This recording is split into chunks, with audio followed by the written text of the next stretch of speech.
May mga barko na naman ang China na namataan sa gitna ng pagsasanay ng Philippine Navy kasama ang puwersa ng Amerika at Australia. Nakatutok si JP Soriano.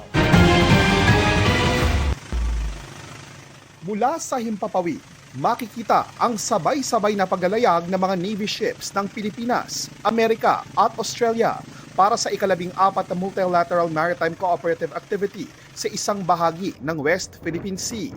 Pero habang idinadaos yan, namataan din sa West Philippine Sea ang dalawang PLA Navy ship ng China.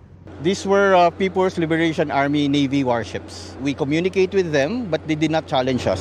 Hindi naman ito lumapit pa sa mga barko ng US at Australia at nasa safe distance naman. Pero ayon sa tagapagsalita ng Armed Forces of the Philippines, basically, these are illegal presence in the area. So as this was observed, this is going to be submitted to the proper agency accordingly. wala pang tugon ng Chinese Embassy sa Pilipinas kaugnay sa pahayag ng AFP. Pero dati nang inaalmahan ng China ang mga ganitong uri ng maritime activity sa West Philippine Sea kasama ang ibang bansa dahil nakadadagdag lang daw ito sa tensyon sa rehiyon at hindi nakakatulong sa mapayapang pagresolba ng issue.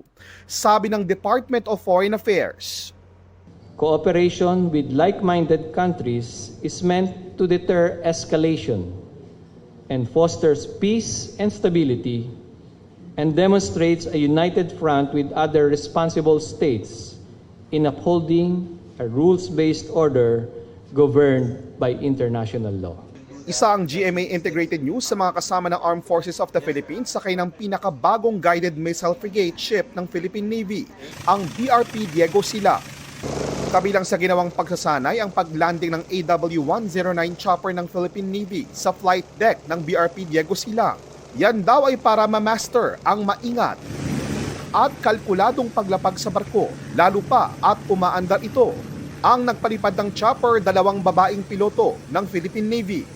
At mga kapuso, habang approaching po tayo sa mismong area na pagdarausan ng activity sa may southeastern portion ng Baho de Masinloc dito sa West Philippine Sea, nagpapatuloy yung line formation ng mga Navy ships ng US at Australia na HMAS Toowoomba at USS Dewey. Kasama rin po ang Philippine Coast Guard vessel na Teresa Magbanwa. Isa rin sa mga pinakamahalagang bahagi ng pagsasanay, ang drill kung saan pumaligid ang mga Navy ships ng Australia at Amerika sa BRP Diego Silang o yung Division Tactics, Maneuvering Exercises. Pagsasanay ito para sa isang senaryo na kailangang tulungan at protektahan ang barko ng Pilipinas. Sa isang punto, sobrang naglapit pa ang HMAS Toowoomba sa BRP Diego Silang na bahagi ng replenishment at sea exercise. Range to bridge wing 150 yards.